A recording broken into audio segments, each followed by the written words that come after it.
Very honored and pleased to have here Professor Andrew Kliman from Pace University. I hope I pronounce it right. It's Kliman. Yeah. But you got Pace right. Pace, right. So Kliman, sorry, because it's in Norwegian, you usually pronounce things in German way, just how they're written. Right. So sorry. So from Pace University, which as far as I understand is located in the state of New York, Professor Kliman has defended his PhD dissertation on the issue of joblessness among the young Black adults at the University of Utah. And he's famous for a number of publications on Marxist economics.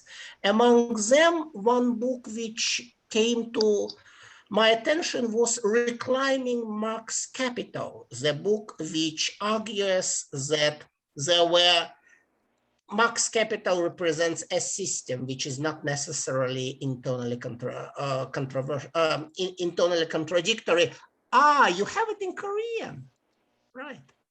Right, I haven't seen it in Korean, but I've seen it in English. So, and now Professor Kliman is going to talk about a very important current issue of Trumpism. Now in control of America's Republican Party, we have just heard yesterday that at the Congress, the bill against anti-Asian hatred had been now adopted by the Congress, while all Republicans voted against it. So we basically have a party of Asia haters, the Congress. So now we are going to learn what Trumpism is and how we can situate it on the long-term map of America's right-wing populist movements. Welcome to us, Professor Kliman, and now, I hope that you would be able to present it during, say, 45, 50 minutes so that we save 20, 25 minutes for questions and answers. There should be many. Okay, I will certainly keep to that time. I hope to go less long. Thank you for the very kind and full introduction and biographical sketch. I'm presenting basically an essay and a perspective that was worked out right after Donald Trump was elected president at the end of 2016. And looking at it now, there's unfortunately not much to change. And this is why I'm calling the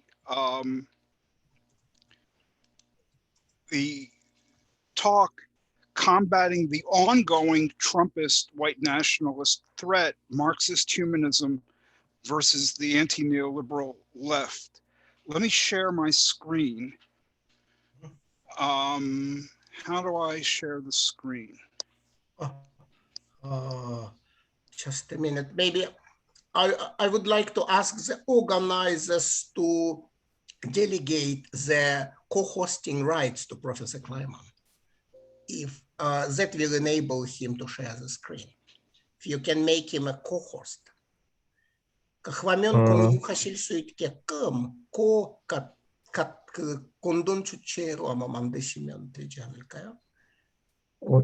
아까 테스트를 했었었는데. Did it work before when you tested it? It did work when we tested it. But I don't see the button that allows me to share the screen. Oh my God.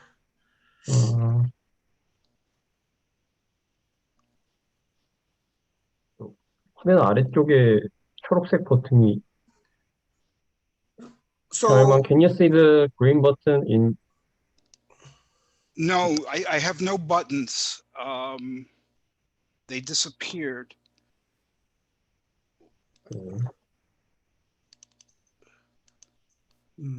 Wait a minute, let me try this.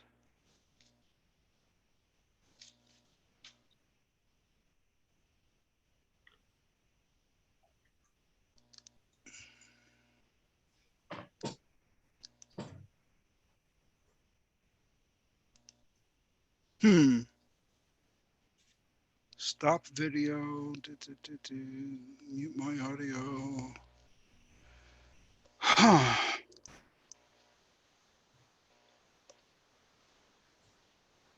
How about if I get off and try again? That may be the best solution, maybe. So Okay. you get off, and then we will be waiting for you to return. Very good. Thank you. 그러니까 클라이먼 교수님께서 그거 끄셨다가 다시 켜시는 방법이 가장 나을 것 같아서 그렇게.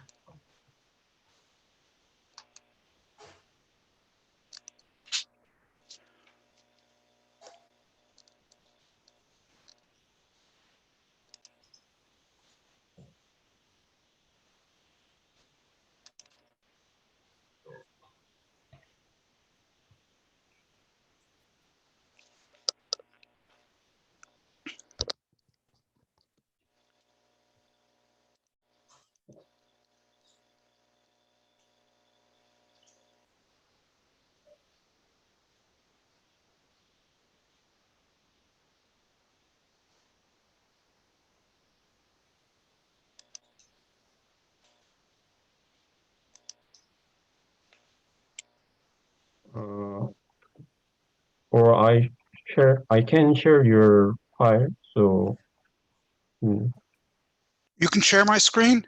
yeah, screen, no, screen is not just your file. Let me see what I can. Let me see what I can in do. your file? Okay, here we got. I see that. Let me start this.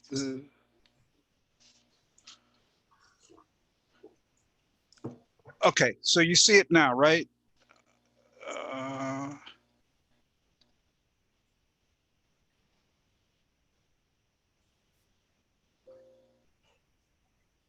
You don't see it advancing. Am I seeing your version or my version? 그게 그 클라이먼 교수님의 버전입니까? 아니면은 갖고 계셨던 버전입니까? 원래 주셨던데. That was what you have provided the organizers with. Okay. Let me see what I can do. I'm going to have to. This app is just not working. I'm going to have to kill it. Please bear with me. No problem. No problem. No problem. Take your time. This was working half an hour ago. Please take your time. You'll be patiently waiting.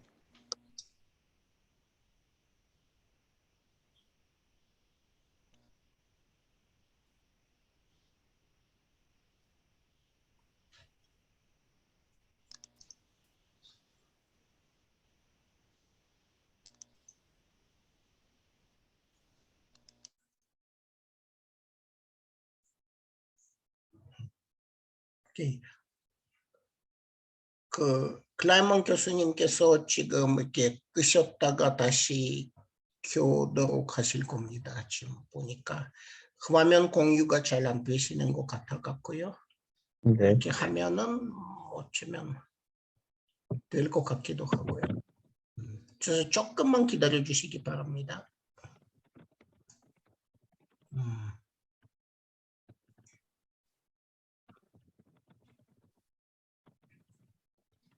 자.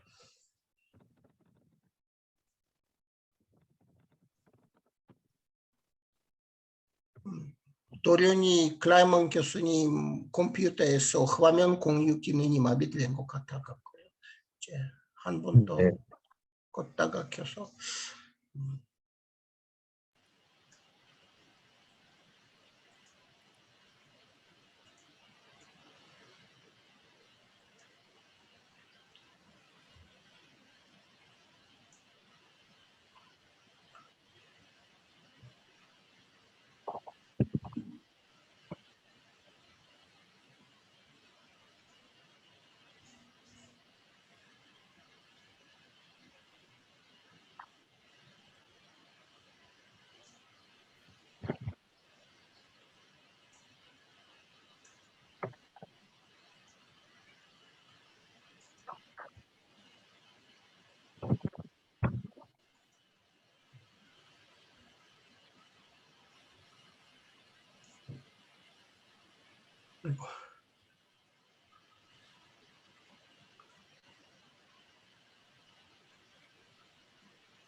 Ah, coming back.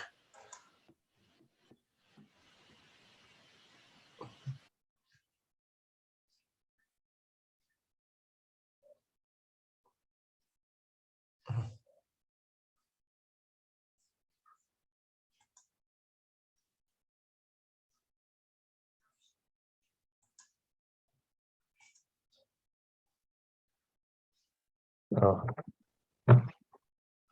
okay. Good, it works now. Very good. Okay, so yes, the situation has not changed in certain ways, even though Trump is not president. It hasn't changed much in the last 4+ years, which is why I've entitled this Combating the Ongoing Trumpist White Nationalist Threat, Marxist-Humanism versus the Anti-Neoliberal Left. And what I'm trying to do is draw lessons from Karl Marx's writings and practice that can help combat Trumpism and other expressions of white nationalism.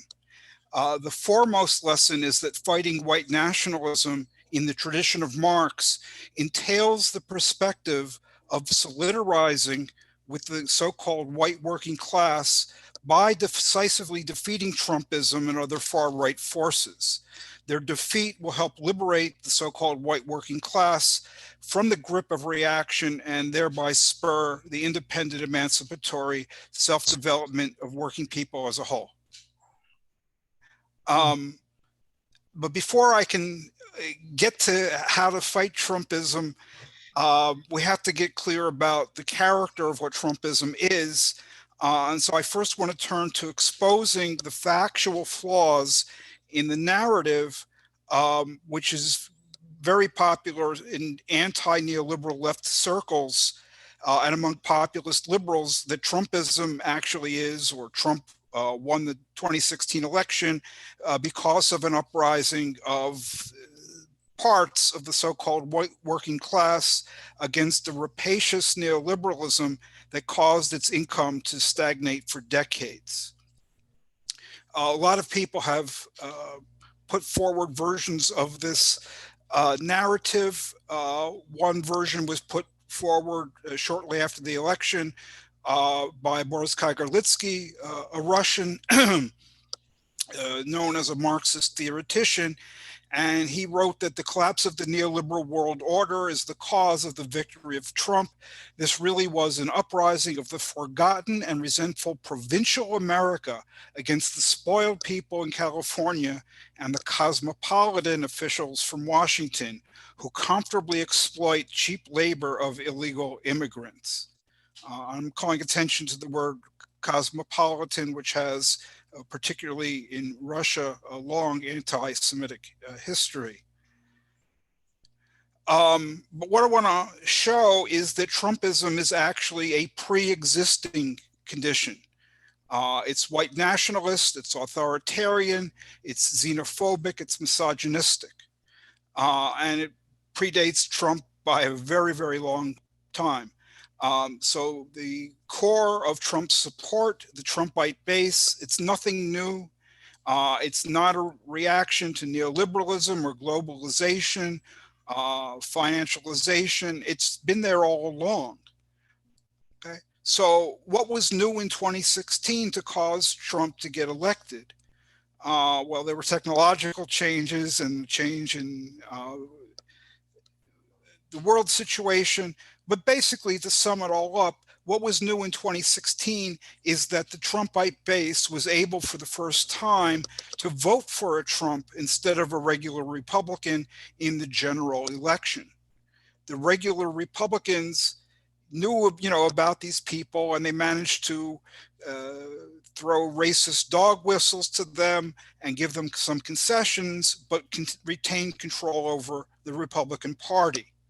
Okay, so you had people like John McCain, you had people like Mitt Romney, who are not the same kind of people. They had those people voting for them in the main, but they were able to keep them under control until 2016. That's what was new. with regard to the current situation, I don't want to say too much about the latest events.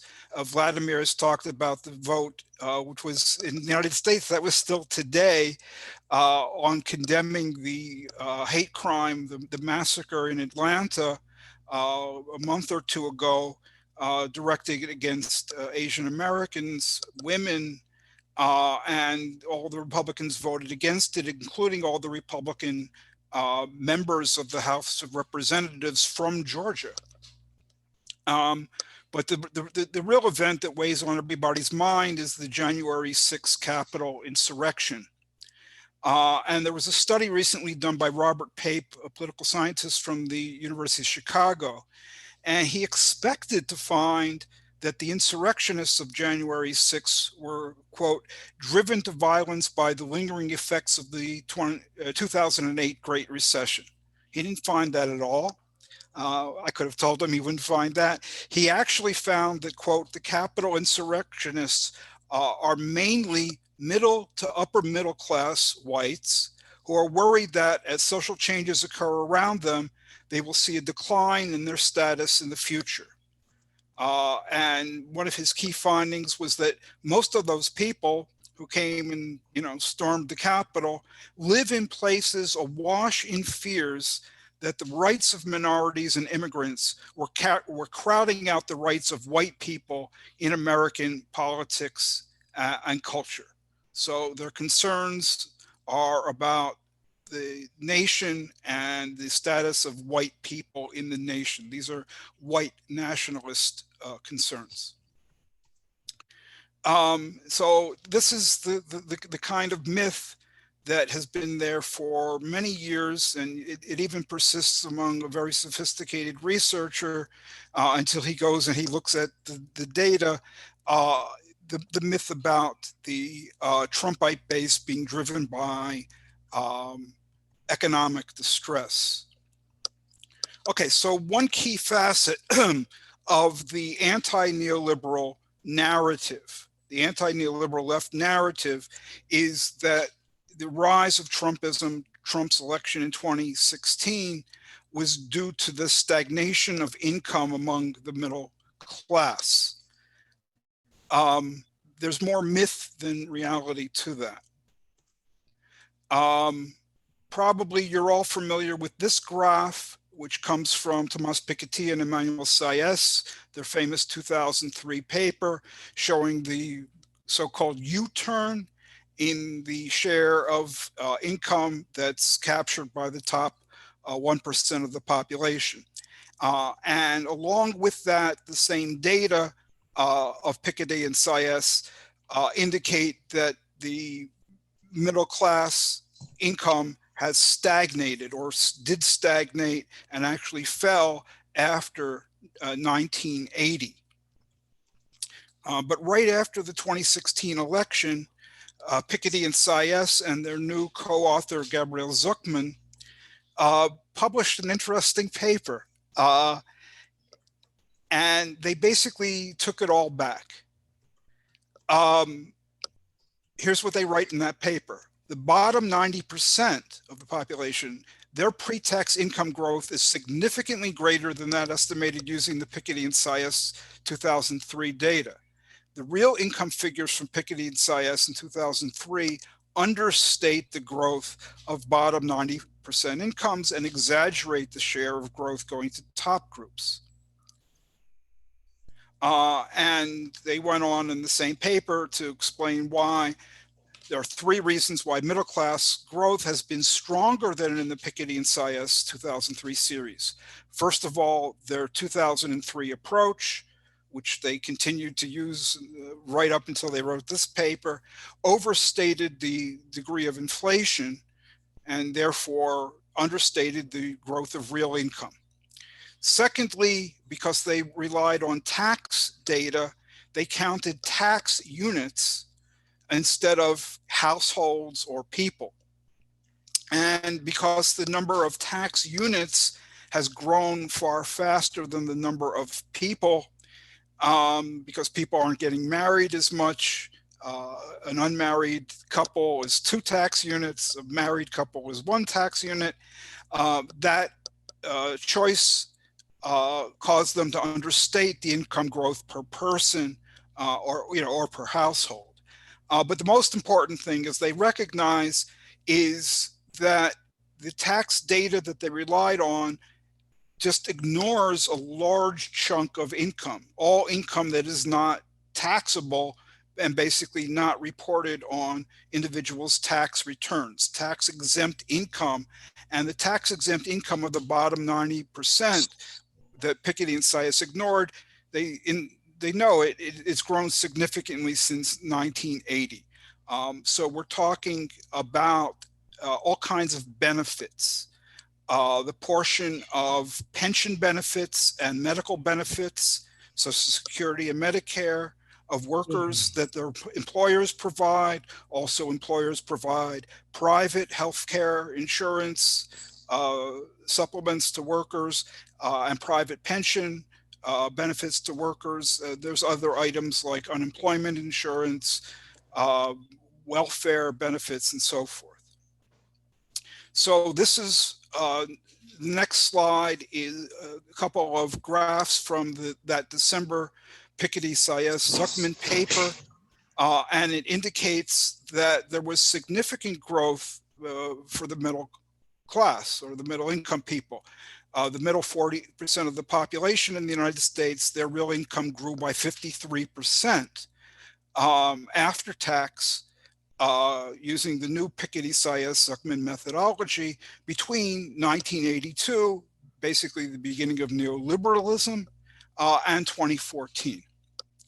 And even the bottom half of the population experienced not insignificant income growth. Their real after inflation income after tax during the same period grew by more than 30%. So this is according to the people who, were the ones telling us that the incomes were stagnating. They're now saying, never mind, not really, not when you count people instead of tax units, and not when you adjust for inflation properly, and not when you count sources of income that aren't on tax returns. Other studies come to more or less the same conclusion. One common way of measuring inequality is by means of a single number called the Gini Coefficient. And this is the Gini Coefficient that I computed from Congressional Budget Office data for the year 2018. Okay, so this left-hand side is market income. That's the Piketty-Sias name for, just cash income, not any benefits. And you see just throughout time, growing inequality, rising Gini coefficient. But when you add in benefits that workers receive, Social Security benefits, pensions, Medicare, healthcare benefits, other benefits like unemployment insurance, there's much less of a rise in inequality. Particularly from 1986 onward, it's rather modest. And when you add in also in the third set of bars there, income assistance transfers, welfare spending, both cash and non-cash, what you see is, in fact, no rise in inequality after the year 2000, and only a small rise from 1986 to 2000. And when you look at after-tax income, going all the way to the right, you see that there was a rise in inequality, but it's basically located between the years 1979 and 1986. From 1986 onward, okay, that is most of the neoliberal period, there is not a significant rise in inequality to speak of. And finally, to go back to the issue of how much income the top 1% gets, the old Piketty and Sias 2003 figures, that's plotted in the black line just goes up and up and up and up.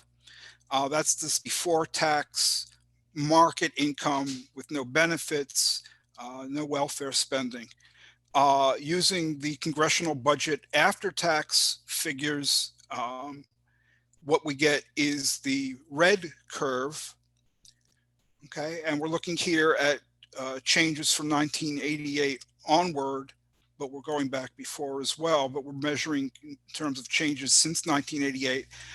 But there's been a really important innovative study by a couple of tax specialists, Jerry Alton and David Splinter, also looking at after-tax income, and that's the blue line, and they come up with basically over the long haul from 1988 to 2014, almost no rise in the share of income captured by the top 1%. Very similar to what the Congressional Budget Office comes up with. But also what Alton and Splinter do is present a convincing case that the degree of inequality began, in 1979, much higher than what Piketty and Sias and the CBO were able to capture. So, already when the neoliberal period starts, inequality was much greater than the Piketty and Sias numbers allow you to conclude. And it's because of there was a lot of income held internally by corporations that didn't get counted as personal income. But after 1986, there's a change in the law, and a lot of business owners switch from, having corporations to having pass-through corporations or other kinds of businesses that are not corporations. So they don't count their income as corporate income, but they count it as personal income. Okay, and that creates this artificial rise in inequality. If you look at the years 1986 to 88, you see a very large rise in the Piketty and Sias numbers, even a large rise in the Congressional Budget Office numbers, even a pretty big rise in the Alton and Splinter numbers. That particular rise in inequality is phony.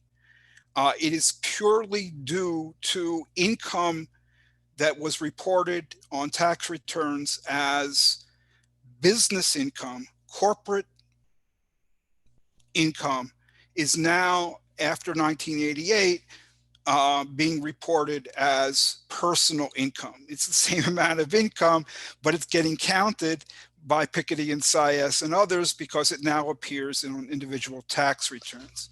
So making that adjustment and many other adjustments that they thought were needed, Alton and Splinter said there's a lot less to this rising 1% share story, a lot less than we've been told. Okay, let's go to why Trump was elected.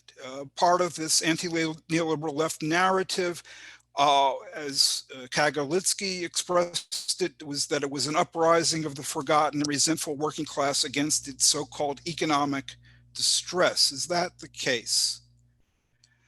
Well, by now, a lot of controlled studies, those that control for, hold constant the influence of other variables, which is the preferred methodology. The controlled studies of the 2016 election have found that personally experienced economic distress on the part of the voter either had no effect on people's votes on the whole, or it made people more likely to vote for Clinton. Okay, the controlled studies find no evidence that the shift to Trump, electing a Democrat, Obama, 2012, electing Trump, the Republican, 2016, that shift. There's no evidence that that shift was a revolt of low-income voters or people exposed to competition from imports or competition from immigrant workers. Instead, what all of the studies basically conclude is that the shift to Trump seems to have been to some combination of racism, racist attitudes, sexist attitudes, discontent with cultural change, this whole issue of wanting the country to remain white, anti-immigrant sentiment, and authoritarianism. And I try as much as I can to track every new study that comes along. There's a partial list on the left, and they've all found the same thing, except for one extremely questionable study by Ferguson, Page, Rothschild, Chang, and Chen in 2018. Basically, they did a lot of data fishing, and what they did is they called economic distress things that were not actually people experiencing objective economic distress, like falling income, low income, unemployment. But if they didn't like the way the economy was going, they said, these people are suffering from economic distress. That's a matter of attitudes, however. That's not a matter of objective economic distress. If you're interested in this question, the most important of these studies is by John Sides, Michael Tesler, and Lynn Vavrek. A book. It's a whole book called Identity Crisis, and it's about the 2016 election and the sources of Trump's victory. My name appears towards the bottom of that list. I've written a couple of things that appear in With Sober Senses, which is the web publication of Marxist-Humanist Initiative. I focus specifically on the part of the data set of people who voted for Obama in 2012 and flipped or switched to voting for Trump in 2016. And so the question is, were they rebelling against neoliberalism, or were they embracing racism, misogyny, and authoritarianism? And I did a very detailed descriptive analysis of their attitudes, their economic position, and so forth, and a follow-up article which did some regression analysis. And my conclusions are smack there in the middle of the general consensus view of researchers, which is not surprising. All of the data comes from the same data set or two data sets, really. So they're going to find the same thing. Okay. The third issue is that the anti-neoliberal left narrative is that there was neoliberalism, there was economic distress, we've seen a lot of it, and Trumpism is a response to these recent economic changes. This overlooks the history of the United States, as I think Vladimir was indicating. And this history goes way, way back. And what I want to do is talk about George Wallace, not because it begins with George Wallace. It goes back much further than George Wallace. However, with George Wallace, for the first time, I've got numbers that allow me to say what the magnitude of support that he received, the magnitude of what became the Trumpite base. How big was it? Okay. George Wallace was an authoritarian, extremely racist, right-wing governor of Alabama. The picture of him on the left is barring the entry of Black students into, I think it's the University of Alabama. And that was how he became nationally known. He ran for president a few times. One of the times was 1972. And keep in mind, this was before neoliberalism in 1972. It was before financialization. It was before globalization. Okay. He ran as a Democrat, the Democratic Party primary in 1972. In terms of the popular vote, voters voting, was really a three-way split between Hubert Humphrey, who had been vice president, George McGovern, who eventually won the nomination, and George Wallace. We didn't have a system like we have now where there are primaries in every state. There were, 26 primaries in 1972, approximately. Wallace chose to compete in 19 of them. And you would expect him to do very well in the South. And he did very well in the South, but he did very well not just in the South. What I've highlighted in orange are the states of what became the Rust Belt. You know, the industrial Midwest that jobs fled to the Southwest and they fled overseas. But it was not yet the Rust Belt in 1972. And Wallace did extremely well there as well, including in the 3 states that so-called flipped to Trump in 2016. They had voted for Obama in 2012, but they went for Trump, giving him the electoral victory in 2016. Michigan, Wisconsin, and Pennsylvania. Okay. Trump got an absolute majority of the vote in the primary in 1972 in Michigan. He came in second with more than 40% of the vote in Indiana. He came in second in West Virginia. He came in second in Wisconsin, and he came in second in Pennsylvania. Okay. So he did not, win the election. He did not, become president. He was not as successful as Trump, but this does show that well before neoliberalism, financialization, and globalization, there was a strong, popular, authoritarian, racist base out there for the taking. So the question I always ask is, how well would Wallace have done in 1972 if he had run as a Republican and not been a professional politician? What if he had been a TV star like Trump with 100% name recognition, 24/7 media attention, and right-wing fake news supporting him all the time? And what if he had billions of dollars, to convince people that he could not be bought by politicians? Okay, so with that background about what Trumpism actually is, where it comes from, what it represents, and what it's not, now I think we can turn to the lessons from Marx. And the first thing I think we need to understand is how Marx's political orientation in general differs from the standard orientation of the left in the United States, for instance, today, which I call left first. So the left first orientation is concerned to build the left, to win victories for itself. Okay. And so what it's trying to do is bring people around in support of it. So its relationship to common people is to regard them as a constituency. It tries to win them over, not by, transforming the way they think, but by so-called the opposite, so-called meeting them where they're at. And so the left first types have again and again tried to offer so-called populism that they hope will be appealing to the authoritarian white nationalist Trumpite base. This was a strategy advocated by, among other people, those around Jacobin magazine again and again.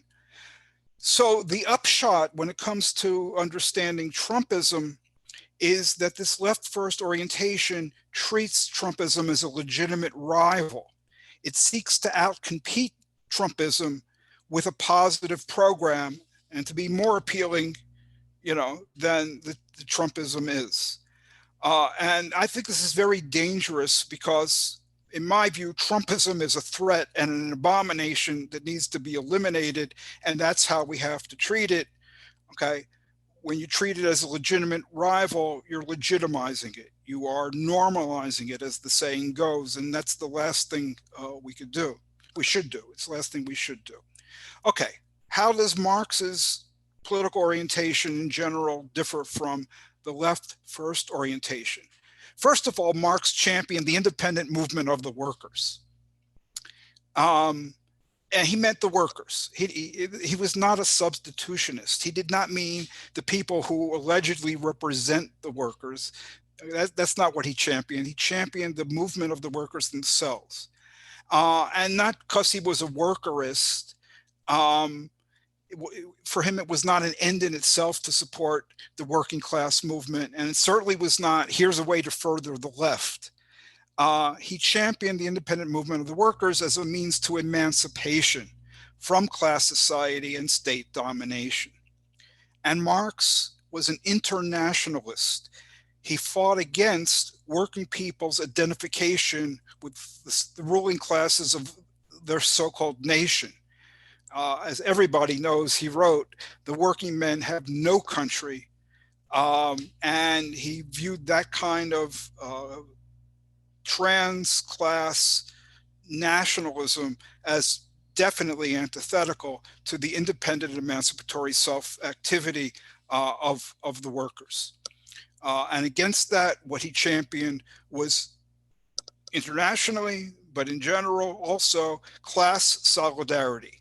And as part of that, he opposed economic and social conditions that divide working people, impeding that class solidarity, that foster privileges and prejudices. And this is, as I'm going to try to argue right now, this is the main reason he supported victory for the North in the US Civil War, and the main reason why he supported Irish independence from the United Kingdom, or from England.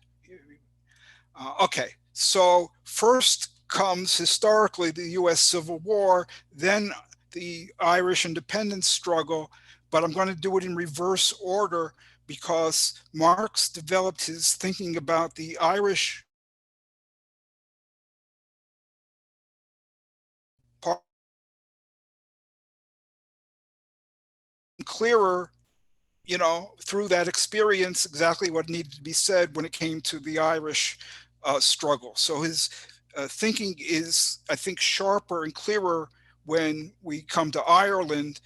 So I want to present that first, and then we can return briefly to look at what he said about the US Civil War.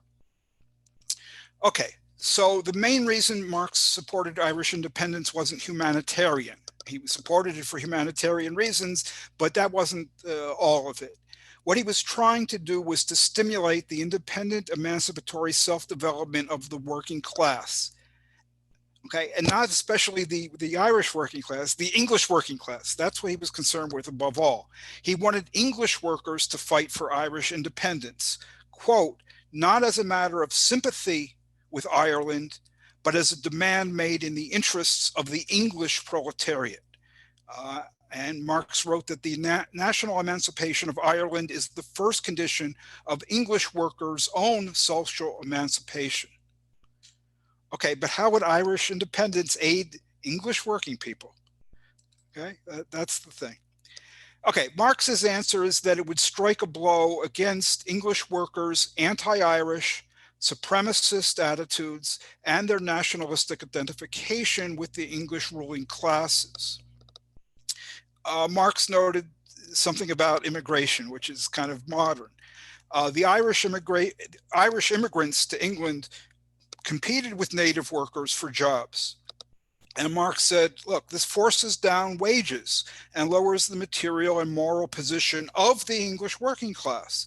As a result, the ordinary English worker hates the Irish worker as a competitor who lowers his standard of life. And this hatred was not just economic hatred of somebody taking my job. It took the form of supremacist attitudes and narrow nationalism on the part of a lot of English workers. Marx wrote, in relation to the Irish worker, the ordinary English worker regards himself as a member of the ruling nation, and consequently he becomes a tool of the English aristocrats and capitalists against Ireland, thus strengthening their domination over himself, over the English worker. He cherishes religious, social, and national prejudices against the Irish worker. His attitude towards him is much the same as that of the poor whites to the Negroes in the former slave states of the USA. Okay, that's an important statement by Marx, drawing an analogy between these two cases. Okay, so because Marx's goal was the emancipatory self-development of the working class, not winning over a constituency, What he focused on was the working class's world historic interests. He didn't pander to, how am I going to win an election or how am I going to build a movement? He didn't pander to their perceived interests or their interest within capitalism of the people whose opinions happened to impede the struggle for the freedom of every individual. He regarded the nationalism and anti-Irish sentiment of much of the English working class as crucial impediments to the struggle for the freedom of all. To overcome these impediments, he said that English rule over Ireland had to end. As long as the United Kingdom exists, he wrote, the English people will remain tied to the leading strings of the ruling classes because it will have to join with them in a common front against Ireland. Every one of its movements in England is crippled by strife with the Irish. Leading strings, as the picture shows, during Marx's day, these were strings that adults held to basically control the movement of little kids, prevent them from falling and basically rein them in. And that was the analogy that Marx made of the English people, peasants, proletarians, being tied to the leading strings of the ruling classes. So Marx did not call for English and Irish workers to unite and fight.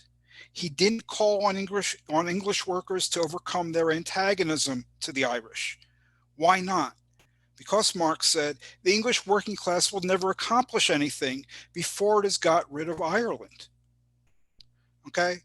In other words, to say unite and fight or overcome your antagonism to the Irish is not going to work as long as England has this supremacy over Ireland.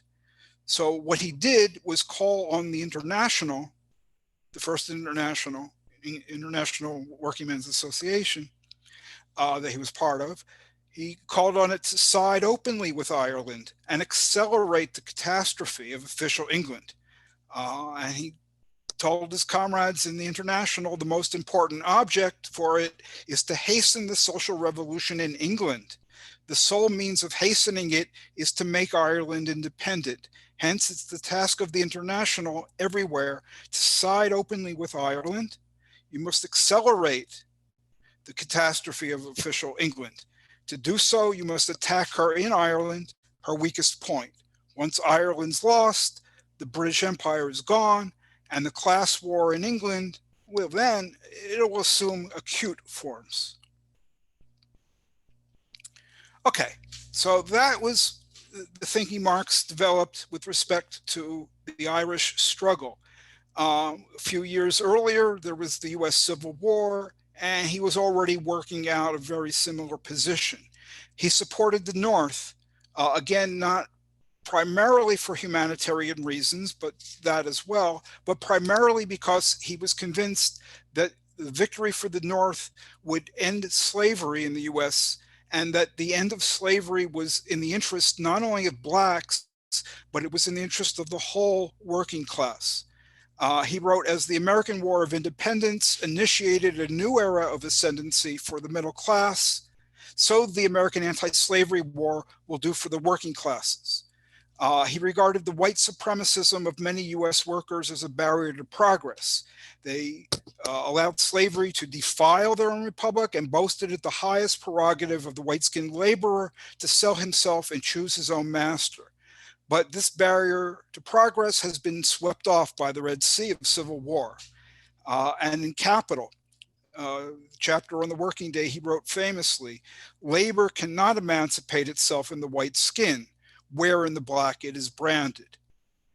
Okay, why not? Well, as he wrote elsewhere, a people which subjugates another people forges its own chains. Okay, so to sum up, in Marx's view, abolition of slavery in the US and English rule of Ireland were not only good for blacks and Irish people, they were good for white people and English working people as well. Why? By weakening their identification with their ruling classes, eliminating privileges that kept them from solidarizing with black and Irish workers, Okay, by doing that, the abolition of slavery and English rule would help put white and English working people on the path of independent self-activity, aiming at the overcoming of class society and class rule. Okay, so people sometimes have a bit of difficulty understanding this analysis of Marx and where are the lessons in this for today. So here's a point-by-point comparison, what Marx was saying and how it relates to the US today. In England, 1861 to 70, US, in the same period, there were serious racial and national divisions among working people. That's what we got in the US today. In Marx's day, many English and white workers had supremacist attitudes, sided with their ruling classes. In the US today, many workers have supremacist attitudes, side with Trumpist reaction against immigrants and black workers. Okay, that's a crucial impediment to independent, emancipatory, working class self-activity and self-development. Then, it still is now. Okay, Marx didn't pander to, you know, the more retrograde English and white workers' perceived interests or interests within capitalism. Okay, the analog for today is we shouldn't pander to their perceived interests or interests within capitalism if we're concerned about human emancipation, you know, and the world's historic tasks of working people. Okay. Marx said that working people in these countries are never going to accomplish anything until England has gotten rid of Ireland and US slavery is ended. And what I think is the situation is working people in the US are never going to accomplish anything until the US has gotten rid of Trump. And it's not just Trump as a person, it's the whole movement, and Trumpism is ended.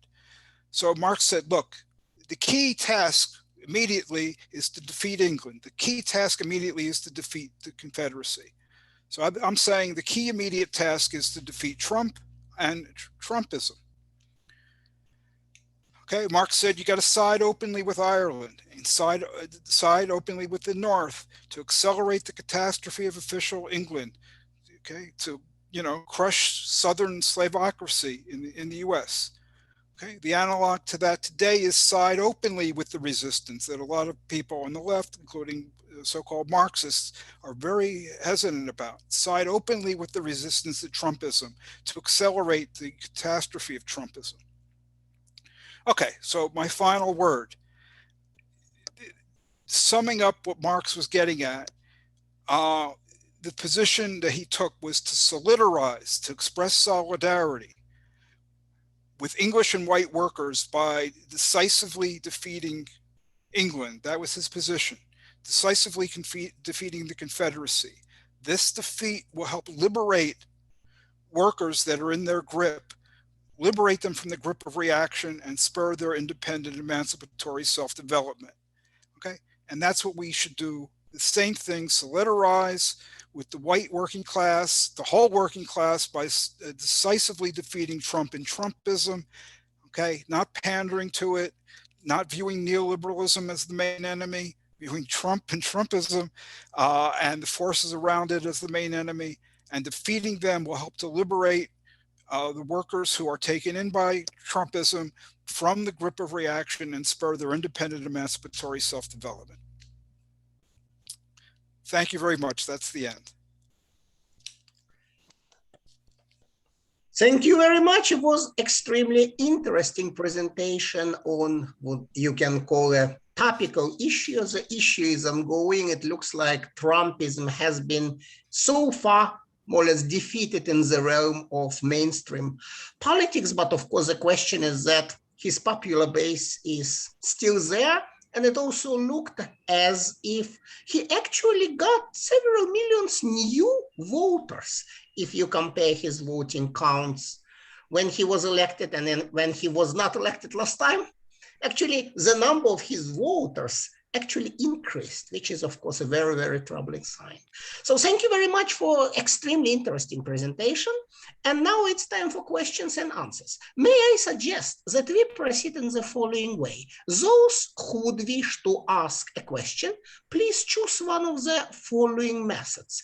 Either you write it as a message to chat, and then I will read it loudly to Professor Kliman, or please use the raise hand function on your Zoom icons, and then you will be given the floor. So either this or that, that is a way of proceeding with it in some sort of order. So I will be waiting for either written questions in chat. So far there are none, but I'm sure will be coming, or any raised hands. Now I'm searching, I'm looking for any raised hands here on the icons. Nobody so far. I have many questions myself, so maybe in the meanwhile, while the other people are pondering over their questions, maybe I ask mine. There is a question from Sonjin, so let's begin with that. I will recite it, I will read it for Professor Kliman. Andrew, thank you very much for extremely interesting talk. Your critique of Piketty's thesis of increasing inequality based on new empirical studies is quite provocative. It's also amazing that you talk about the politics rather than economics. I mean, your pioneering economics works on TSSI, temporal single system interpretation, and Marx transformation, or the 2008 Great Recession. I agree with you questioning the conventional anti-neoliberal left's view of Trump, as well as your advocacy for Marxist-Internationalist strategy. However, I have one question for you. While agreeing with your thesis of pre-existence of Trumpism before Trump, I think there is some novelty in Trumpism.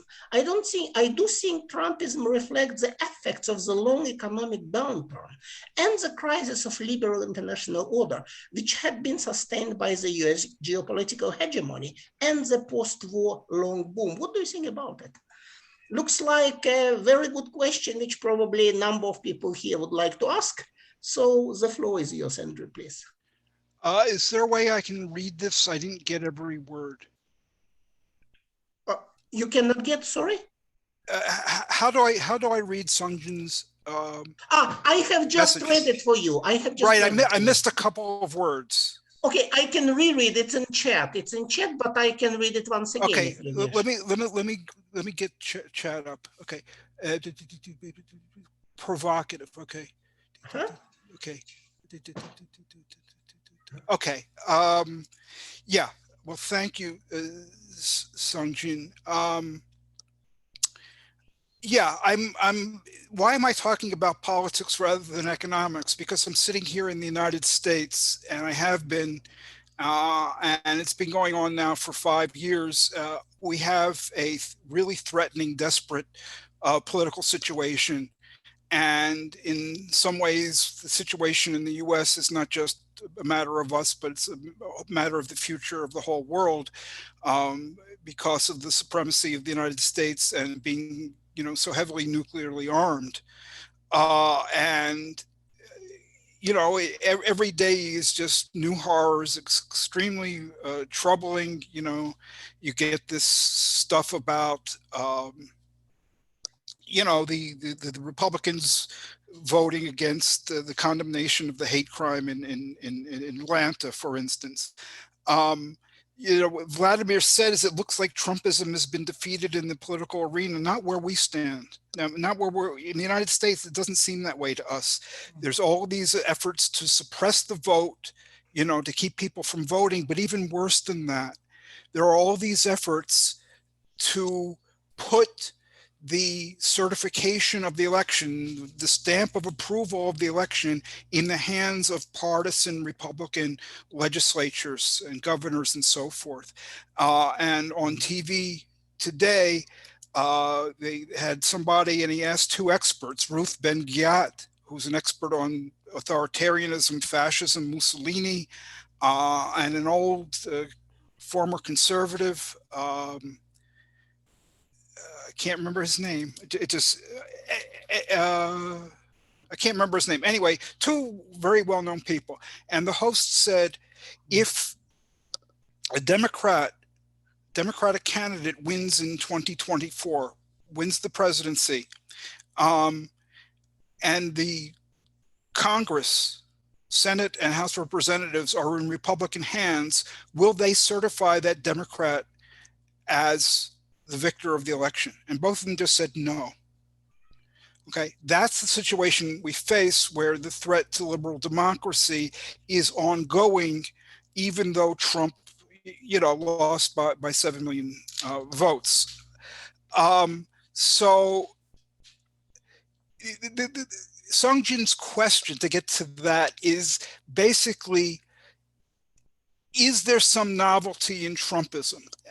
I think that there may well be. What we are dealing with is a kind of a desperation among people who used to be sitting very pretty and now see that the country is no longer theirs.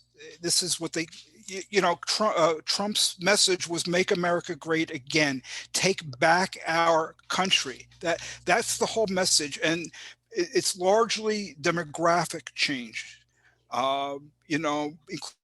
Increasing prominence of Black people, brown people, Latino, other immigrants, Asians. The demographic face of the country is changing, but people of my age grew up in an era of unrivaled U.S. supremacy, at least in the so-called Western world. That's no longer the case. So I do think, in psychological terms, there is a lot to be said for the idea that the Trumpite base feels more embattled. They feel that their country is a loser country, that we get kicked around, that we should be more assertive. I think there are all those kinds of things. These are themes that Trump played on a lot. So, I wouldn't necessarily say it's about the crisis of the liberal economic order, but whatever it was, the U.S. geopolitical hegemony was real. It's waning, and I think that has a lot of effects. Unfortunately, that's one of the kinds of things that you cannot measure by means of going to voter surveys. But I do accept that point. That just gets added into the mix and makes these people more desperate and thinking that, like, every day is the last chance to keep their country. Thank you very much for your interesting and detailed answer. And now I have my own question, actually, but I'm waiting first for the people who raised their hands or wrote their questions in chat, if there are any. If there are none, then I will ask my question. Okay, I see no more questions in chat and no raised hands. So my question is here. Thank you very much. It was very interesting to listen to somebody who is there in the United States and looked at the things also from a long-term historical perspective, from economical perspective, but also from inside of the American society. What happens in America now is of great concern to people in South Korea. There are many reasons to be concerned. Of course, one of them is that there are more than 2 million ethnic Koreans in the United States. So if the anti-Asian violence will be rising at the current rate, the next debate in South Korea is going to be at how we evacuate those people in case things are really going to turn nastier than they are, and they're already quite nasty. So certainly what happens with the United States is of great concern to us, and Trumpism as an issue which has been debated inside the South Korean left, and those debates are going to continue, and that's why this contribution is very important. My question, however, is if you look at concrete politics, say Obama, then Trump, and now you have incipient Biden administration. You have, for example, the so-called strategic rivalry with China. Of course, Trump was definitely a foul-mouthed racist with Kung Flu and other openly, explicitly racist pronunciations which made the life of Asian people in the US much worse as otherwise could have been. So Trump was open racist. Biden or Obama are certainly different in the way how they articulate their attitudes. But when it comes to the attempt to stop China's rise into a position to build up a sort of bipolarity in the current global system, then do the politics pursued by Obama, then Trump, and now Biden, do they really differ so much? I mean, cannot we find some sort of bipartisan unity when it comes, for example, to asserting United States waning geopolitical might? And when it comes to economics, there was enormous so-called stimulus package after the year 2008 Great Recession. Obama administration was doing it. Trump was printing money out of thin air in order to counter the effects of downturn after the pandemic. Now Biden prints more money. So all in all, Trump and Biden had inserted around more than $4 trillion into the US economy in a sort of counter-cyclical policies, sort of neo-Keynesian policy, basically. Is it any significant difference? The difference is here, of course, when it comes to what you can call ideological or symbolical politics. Everything that is related to racism, white nationalism, and other things Trump was standing for. When it comes to more pragmatic side of the politics, is there much difference? So. I agree with you that not everything has changed, but I don't accept that these questions of white nationalism, authoritarianism I don't accept that this is symbolic and not pragmatic issues. No, of course. I mean, these are life and death issues every day for the people in the United States. We suffer a tremendous degree of anxiety. And people hoped it would go away, but you get up in the morning and you look at your phone, you look at the television, whatever it is, and it's like, what is the latest atrocity? What is the latest thing we have to be worried about? And people were expecting that once Trump was no longer president, it wouldn't be like that. So this is just the daily background. That you're basically in what is the beginning of a low intensity civil war, day in, day out, going on for years and years. So we stand really, on a knife edge where there's tremendously important progressive social forces, Black Lives Matter struggle, the Me Too, the fight against gun violence, of course, the resistance against Trumpism. There's been this tremendous mobilization. On the other hand, we might not have liberal democracy in the United States by the time of the 2022 election.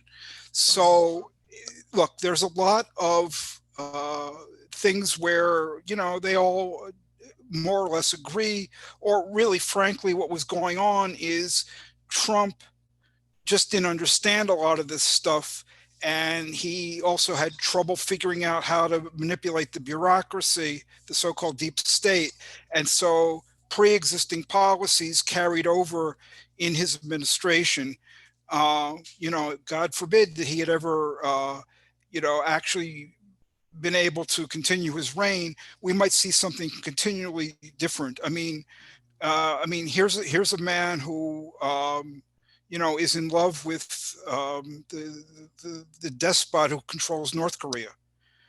We fell in love, and Vladimir Putin and all kinds of thugs. So you could imagine a very different kind of China policy under Trump. I could. I don't think that he was particularly beholden to the national interests of U.S. capital, unless he was getting some kickbacks. He was a very different kind of person. very different ideology. But I agree with you. It's not the case that everything changed in every realm. Well, I remember talking to some pretty high-ranking members of South Korea's bureaucracy who were telling me that maybe Trump is an opportunity for us so we can somehow provide him with material resources, so to say, so that he signs the documents we need with North Korea and we get some sort of peace on the Korean Peninsula, so to say. So if you have a person who is accessible in this way, maybe we should use a chance. It never happened in the end, since it's difficult to manipulate a person who is so unreliable and so extremely volatile.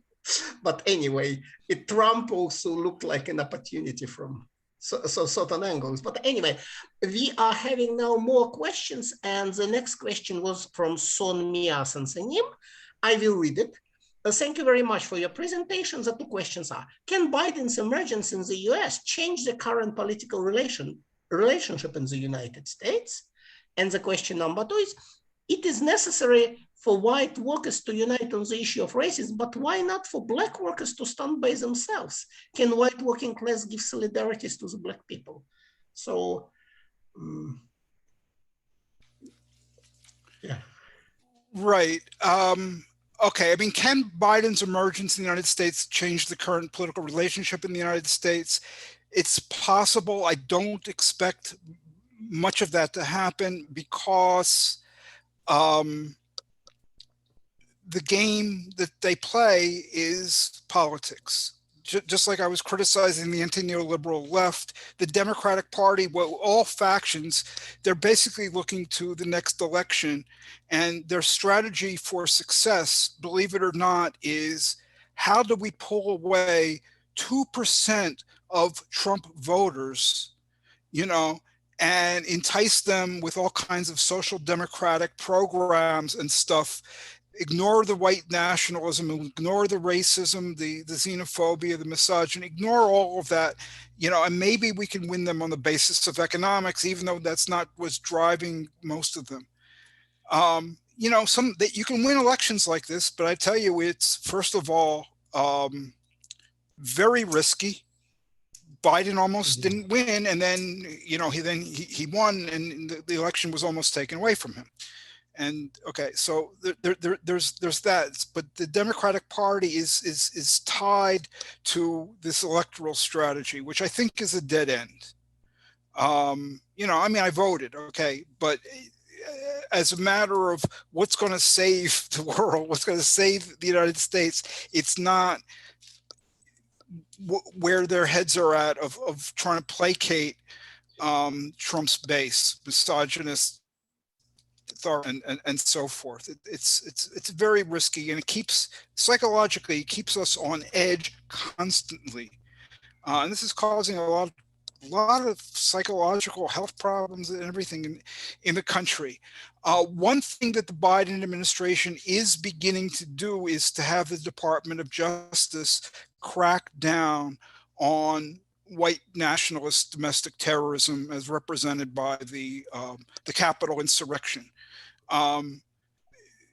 But it's very hard because the Republicans are fighting tooth and nail, and frankly, so much of the country is not invested, you know, voters are not invested in this issue. So, I mean, I think that they're going to do something, but I think that the overall strategy, kind of party it is, it's a bourgeois electoral party, it's not going to mobilize people, you know, for a struggle to, you know, change hearts and minds and really reorient the country in a way. For instance, I'm not just, you know, talking rhetoric here, that the Black Lives Matter struggle that took place last year is a struggle that has already begun. Not, it hasn't fully succeeded, but it began to change hearts and minds and to put the country on a different path towards, you know, a multi-racial liberal democracy. That's what I think needs to be done. I think that Biden means well, and a lot of these people, Harris, mean well, but when they come up against the political reality of having to get votes, they always placate the status quo and winning a few voters away from the Republicans. It's necessary for white workers to unite on the issue of race. My point is that you're not going to get black-white unity just by calling for it. You're definitely not going to get it by saying, oh, black and white unite and fight, ignore the racial discrimination, ignore the prejudice, ignore, the whole history of, the economic extreme oppression that black people face in this country. What you have to do is defeat white supremacism. Okay, so why not black workers and black non-workers standing for themselves? They do. Okay, nobody needs to hear that. They do that. Can the working class give solidarity to the black people? Yeah, but the problem is, as long as white nationalism exists, as a major force, that won't happen. So something has got to be done to demoralize these people and make them understand that the people that they're listening to, the people they regard as leaders, and the whole fight is lost. In Charlottesville, you may know, several years ago, the neo-Nazis and other people, they marched and they said, you will not replace us. What they have to understand is, their America has been replaced and it's better. Okay, we think it's better. They might not think it's better, but we're not going to let them have it. Okay, enough demoralization, they give up. Okay, this is the way you defeat any enemy. It's not a matter of killing people. It's a matter of making the enemy give up. Thank you very much for this answer. And we got a question from Michael Dollar. So I will read it as well. Far afield of the concrete examples we have touched on, but given recent events, is there an analogy between Irish struggle for independence in the 19th century and versus Palestinian movement today, perhaps with a mind towards disabusing Israeli workers of their perceived privileges in living in what even B'Tselem is calling an apartheid state? It's a very important question given the current events in Israel-Palestine, given the fact that there is so little solidarity among Israeli Jewish working class vis-a-vis the Palestinian people. So it's a different situation in that the economic ties the question of economic ties are very different. For instance, what you had in Ireland during Marx's day was Irish workers, in London and elsewhere competing. Obviously, in the U.S. South, you had black slaves, the plantation economy, they were the core of it. The situation in Israel-Palestine is different. And it's gone through a lot of changes. I mean, there was a time when, Israel enforced complete separation. So obviously there are some things that are very, very similar. The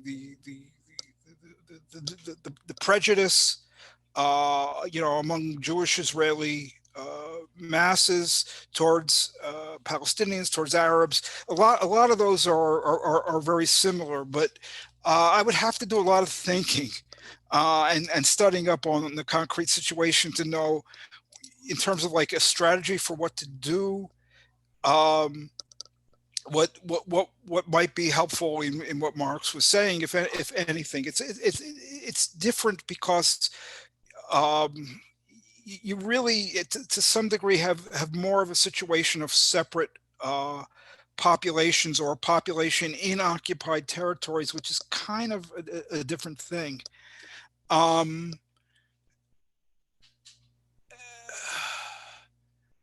it's interesting. I will try to give it some thought. Other people should as well. I mean, but I tell you, the whole Middle East and the whole world would be changed if we had solidarity of the masses of Jewish Israelis, you know, with the Palestinian masses. That would be tremendous. That would have reverberations for years, if not decades, all throughout the world. Yeah. Thank you very much for your answer. And Son Mi also thanks you via your message. So I wonder if there are any more questions. Of course, it's a topic on which the questions may be endless, but if anybody would like to ask any question right now, I see no raised hands and no. And Michael Dola, please, so I unmute you. Yes, you are unmuted now. So would you like to ask a question directly? Michael Dola. Thank you very much. Yes. Yes, thank you very much. I appreciate the chance to ask two questions if nobody else wants to go. But I'm wondering if Andrew can speak to a bit toward the sort of left consensus of that, you know, of what you're trying to disprove, that, you know, that the Gini coefficient has risen in absolute terms, and that basically the Piketty thesis, and then the sort of, you know, the social democratic implications for that. Why is it so compelling for the left? Why can't they just come to terms with what you are showing, and that neoliberalism didn't really come to turn the lights out on a growing, you know, social democratic paradise? Because it seems like that's, you know, with the DSA and then this turn toward Bernieism and whenever it develops, you know, in 2 or 4 years, that there's a real renewed push toward, you know, getting social democrats on local slates and in national slates, and having participatory budgeting and all of these sort of a European style, parliamentary style market socialism. How do we combat this kind of prevailing sentiment? Thank you. Yes. Right. Well, I mean, I tell you, Marx was not a vulgar economic determinist Marxist. But vulgar economic determinist Marxism, which is not Marxism, has very strong roots. I mean, in my talk this evening, I talked about Robert Pape of the University of Chicago. I don't think he's a Marxist, but everybody kind of thinks like the motivations of people, especially poor people, working class people, they tend to think of them as unthinking people, driven just by their stomachs and their material well-being. You know, so there's a kind of elitism that pervades not just like the anti-neoliberal left, but all of the elites, that the way to handle and manage and manipulate regular people, working people, poor people, you know, is to give them economic goodies. There's that. I mean, why are the social democrats so resistant to the idea that social democracy, or as close as the United States came to it, which I guess was the era of Roosevelt through, you know, the continuation of the New Deal Keynesianism? Why are they resistant to the idea that wasn't much better? Why are they resistant to the idea that wasn't much better than what we have now? Well, it's kind of that's who they are. And that's what their political fortunes are tied to. But also their political fortunes are tied to this idea of, you know, treating common people as a constituency and trying to appeal to them with some positive program. And what's that positive program going to be? Well, they don't have any aspirations. They just care about their stomachs. They just sit in front of the tube, or whatever. So, give them some economic benefits. That I'm not prettifying it, but I think that's the core of it. When we get down to it, the experts who look at the data concerning inequality and wage growth and all of this kind of stuff. You have a few people who kind of like are sympathetic to Piketty and Sias and so forth. Most of the researchers are just very skeptical of this stuff and are basically very critical of what's happened to the field, whereby there's all these kinds of new approaches and you can fudge things this way or fudge things that way and kind of make them come out the way you want. For instance, Angus Deaton, well-known researcher, just said, we've got to have an end to this. And I'm glad that the US government is coming in and producing distributional statistics in the national accounts, which they're doing. And that's going to, help to solve this problem of, Piketty and Sias telling one story and Outen and Splinter telling another story. I'll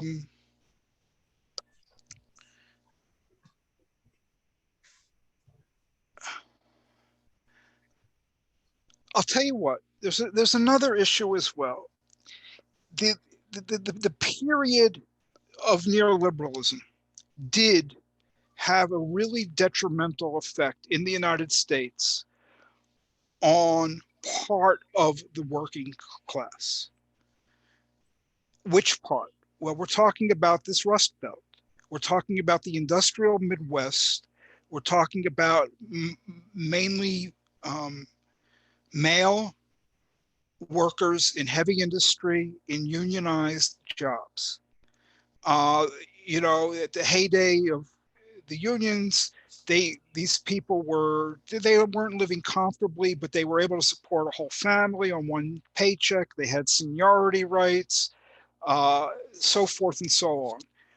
With the flight of capital to the South and to the global South and elsewhere, that stuff went away. Those people were seriously hit and they never recovered. But that's not the whole working class. The US working class is 40% not white, non-Hispanic. So 40% of the US working class is either people of Hispanic origin or, Black, Asian, so forth. And a lot of the working class, I think half or more than half of the US working class is not male. But what happens is, this is the image that I think a lot of the left has of what the US working class is the socialist realist poster of, very muscular male, tall, strong worker with a hammer. That's the image of the working class. That portion of the working class in the US, to the extent that they were in, unions with good contracts, they did take a big hit and they never recovered. But there's so many other things going on within the working class that these folks haven't taken notice of.